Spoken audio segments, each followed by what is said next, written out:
Hey everyone, and welcome back to another quick industry report. So, here is a headline. My son spent £3,160 in one game. Now, this is an article by the BBC that is going through a number of examples of essentially children, including children who are special needs, essentially being got by free-to-play mobile games, and it's essentially establishing the mental traps those games have and how they can cause gambling-like addictive behavior. And this really means there's a lot for us to talk about today. There's a lot of incentives to talk about on either side of this debate, especially what the industry is doing, and fundamentally the point that really what morally defines part of you as a business is what you're willing to accept money for. And fundamentally, when you look at these companies, they're perfectly willing to accept this money.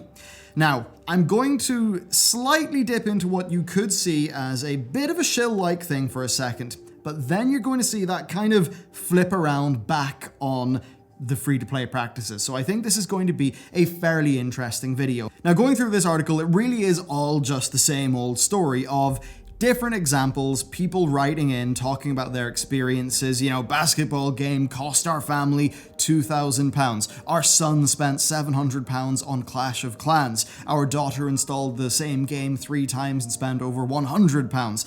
It's all stories like this, ones that you've seen before, including, I think, a fairly interesting one where a kid had spent over £300 in in-app purchases, but because they were on the spectrum, they essentially they weren't really able to process the fact that the people who make games also want money, and kids not really knowing that they were spending real money, thinking it was virtual money or virtual coins, essentially things like that. Now, this is an interesting thing in a few different areas because there are times where us as a core gaming audience take massive issue with a lot of these practices, and then there's the other side of things where it's the gambling aspects and the exploitation of essentially children aspects. And I think they're two very, very related points, but they are somewhat different.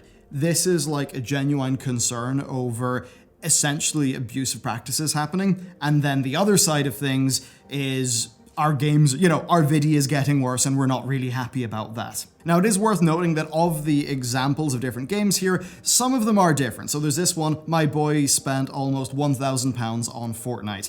And I think that's an interesting example where if you look at the games like Clash of Clans and the mobile free-to-plays that do have a lot more of those mental sort of tics built into them, and I will talk about a specific example from my own experience later on in this video, it is true that Fortnite doesn't really have those things. Instead, it relies on the FOMO of a rotating store. And then, unfortunately, and I think this is something that Epic quite obviously are okay with, just the social pressures of kids and fads. I only recently found out that kids sometimes use default as a slag at school, referencing somebody having a default skin because they can't afford a better skin, which is quite funny because if you think about schools, at least in the UK, we have school uniforms. I'm pretty sure that's not the case in the US, but in the UK, one of the reasons why schools have uniforms is essentially to level the playing field so that there is not kids fighting about how much money they can spend on fashion, which is a fairly interesting little side aspect, but let's probably get into this. So when we examine the narrative here, the BBC obviously are not caring about the quality of our videos getting worse because of free-to-play being annoying. No, they're talking about the save the kids aspect, pretty obviously. And if you look at the very top of the BBC article, what do you see? You see a tweet from Tom Watson, who is the deputy leader of Labour, who are, of course, I think the second biggest party in the UK. They're like one of the big two, it's essentially a default of the two parties always fighting each other. So, it's a tweet about him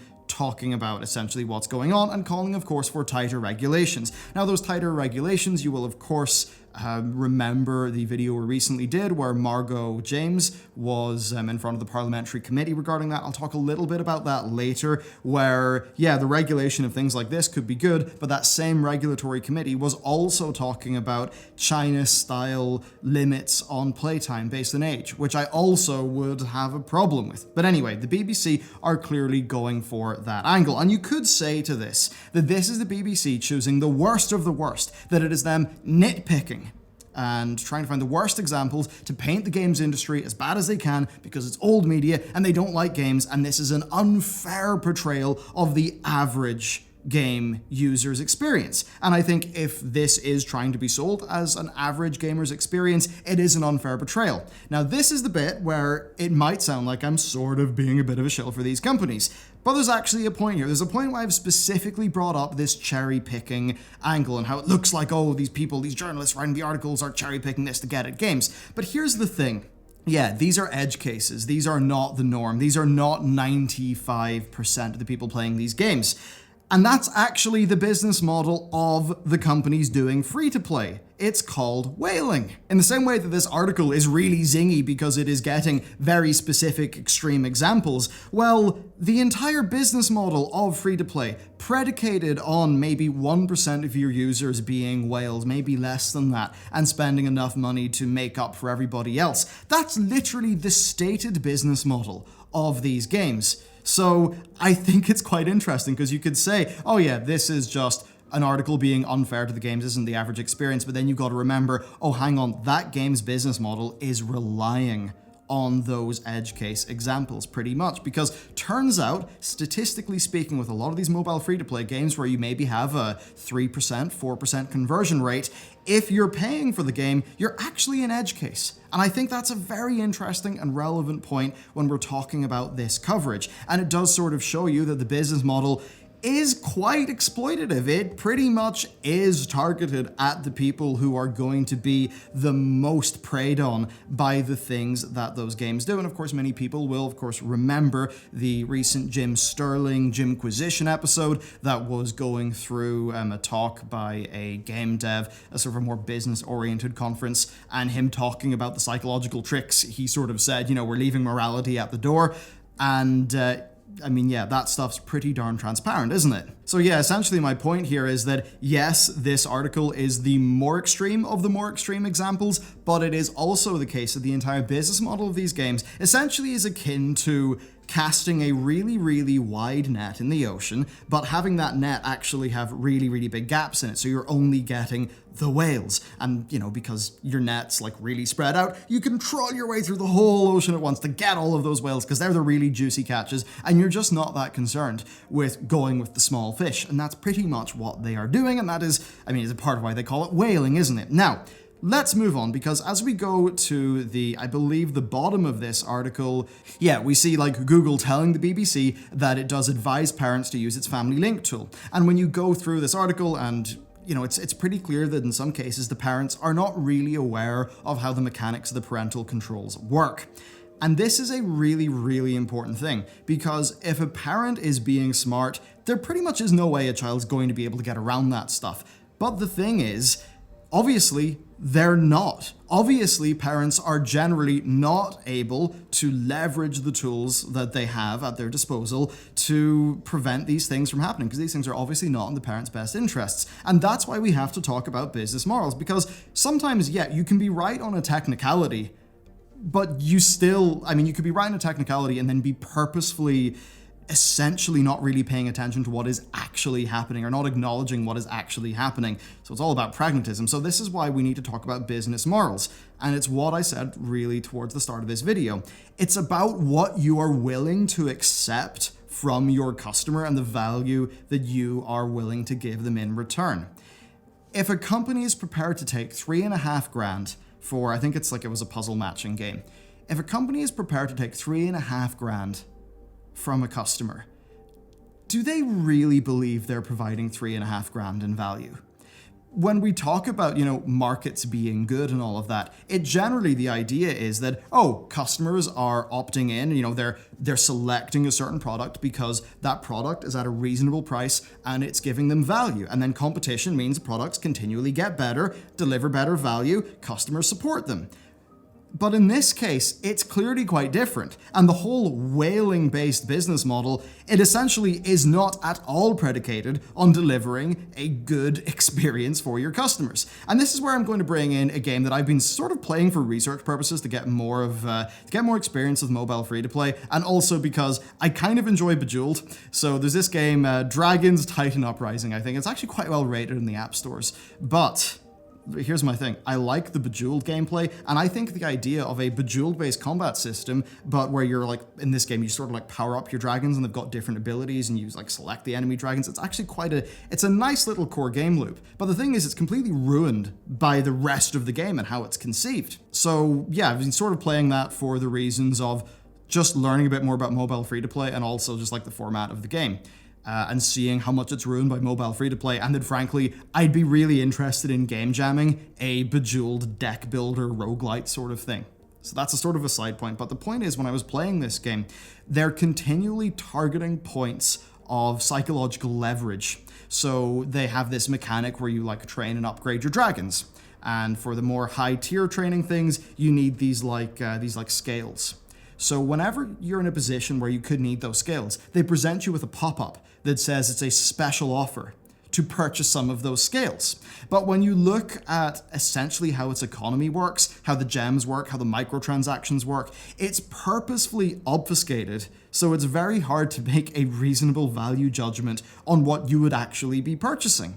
And it's so clearly set up to just be preying on what people psychologically want because of the roadblocks they have put up in that game. And that is an example of, are they trying to deliver good value to their customers? No, they are trying to cast as wide a net as they can and then find the most psychologically, targetable people within that wide net that they've cast and get them. And it's so clear when you see how the pop-ups work and all of that stuff. And I guess I have a sort of odd example. On my World of Warcraft channel, we run a Patreon. Now that Patreon has a $25 tier, but I only started the $25 tier when we were doing a physical product. And now it's 3 physical products. We do the art, of course, through that door over there, the game dev studio, the artists work on art, we get the art printed, we bundle it up, it's signed, it's got a custom envelope. So in that case, I was thinking like, yeah, okay, we obviously want to do this for the reasons why Patreon is there, but we also want to deliver something that is of good value to these people who we genuinely do value. And also that the art was a fun, creative exercise for us to do. And that was an example where, like, morally, I was thinking, I want to do as much as I can to provide people with a good value so they get nice art. And instead of hiking the prices up on that or anything like that, we have tried to add more and more items to that, to the sort of for the same price, basically, as the economy of scale has increased. Because we weren't interested that much in the profitability, we were interested in, can we deliver a good value thing that, the money works for us, the money works for the people buying it, everyone's happy, it's a, totally above board good transaction. That to me is like how you're supposed to do business, like customer first. But this stuff is so transparently not that. And it just makes me a little bit sick. So business morals. What's super clear here is that even though all of these parental controls exist, they're not that effective. And sure, some of that's because the parents aren't that great at leveraging them, but the whole point is, the parents still let the kids do that, and the companies are more than willing to accept that money. So what is our moral judgment on them as businesses based on what they're willing to accept in return for what they provide? The equation does not work out well for these games companies. It absolutely does not. But then you've got to go a little bit further into the rabbit hole and talk about the stores. Apple and Google, they've been pretty good at providing the parental controls, but those controls have had pretty darn mixed successes. Now, the thing is, parents sometimes don't understand those systems. They don't really understand the technology. Maybe they're not bothered to be educated on that matter, but the fact is that stuff still happens. The stores know that it happens. I think the stores often end up being the people who have to deal with the refunds and stuff like that. So ultimately, it's going to come down to the stage where the stores are going to have to take a little bit of responsibility for what is going on their platform. I don't think that's an unreasonable thing to say. Now, what could that actually be? Now, that is quite tricky. What I would say is that right now, the onus is on the parents to take care of their kids. Now, overall, yeah, it should be. That's the job of a parent. But if they know this stuff is happening, should they make some of those things opt out instead of opt in? Because right now you've got to opt into the parental controls. Should it be that by default apps just have a $50 or $60 purchase limit, or maybe just a $100 purchase limit if the goal is to, cut down on the really extreme cases, and you actually have to have a parent lift that limit? There could be design implications from that would be really bad, but maybe things like that would I guess, be damage control until we work out a more feasible long-term solution.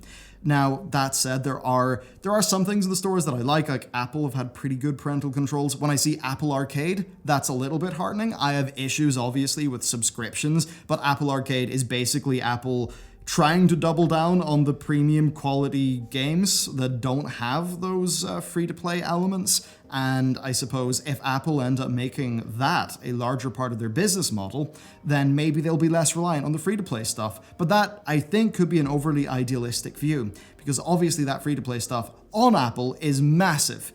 Like, it just is the case that their 30% cut from all of those microtransaction purchases within app purchases, I believe it's 59%, 56% that's mentioned in the BBC article. Like 56% of consumer spending on games in the UK is forecast to be on microtransactions, in-app purchases, and paid downloadable content outside of full games in 2019. So are they going to opt out of that massive amount of money? Probably not. So where does this leave us? It basically leaves us in a really awkward problem. Ideally, what would happen is the market, the consumers, would opt out of these games. And I think many of the core gamers have. But the problem is that the business model of these games, as I said, the net, we're going back to our fishing example, their net is, so big that it's letting all of us core gamers who are little small fish, they're letting us swim through because they want to catch the whales, the people who have, are going to be susceptible to those psychological traps. And that basically means that their business model is anti-fragile to the traditional ways that the market is supposed to work and those feedback mechanisms. So then it's on the games companies to self-regulate and be reasonable about these things. But as we covered in this video, obviously, what they are morally willing to accept is, in return for the value they provide, is not that great. And then we get to the very top of this BBC article, which is talking about a politician talking about regulation. And then that still does worry me because, yes, the government could regulate this and maybe immediately do something that is pragmatic for the sake of, I guess, protecting the kids in this case. But also, you only have to look back at that panel we covered in a prior video where they were also talking about should the government do regulations for players' game time. And I also know that, say, with the audience of this channel, that's not an audience that's going to like those China-style restrictions on how long people can play games. A lot of the stuff we've covered with South Korea and how they've tried to handle that. That stuff's not good. So basically, the fact that it seems to be bumping down to government regulation, to me, is a really, really sad, sorry state, because it means that the first two things, the market and the companies being reasonable, those things have failed. And now we are in a truly bad position where I do feel like, on multiple angles, elements of gaming really are under threat. What's my response to this? Well, this YouTube channel. Also, when I look at the game that we're doing right now, I can't really say that much about it, but I'll just say, it's a narrative-based game. It is about telling a story where the player will have a lot of agency and hopefully will leave that game, having a really good experience. That's what I want to make the game for, so that's basically my two ways of doing it. Have this channel, which is calling out the industry and trying to keep things in a slightly better angle, and then trying to, sort of talk the talk, walk the walk, have my actions be in alignment with my words. So there you go. That's my thoughts on this entire issue brought up by this article that's been floating around. I think it's a really interesting topic, and that's why I'm going to leave it down to you guys. So please let me know in those comments, what do you think about this issue? I think it's extremely important. I would love to hear what you've got to say. Thank you very much for watching this content, and with that, I'll see you next time.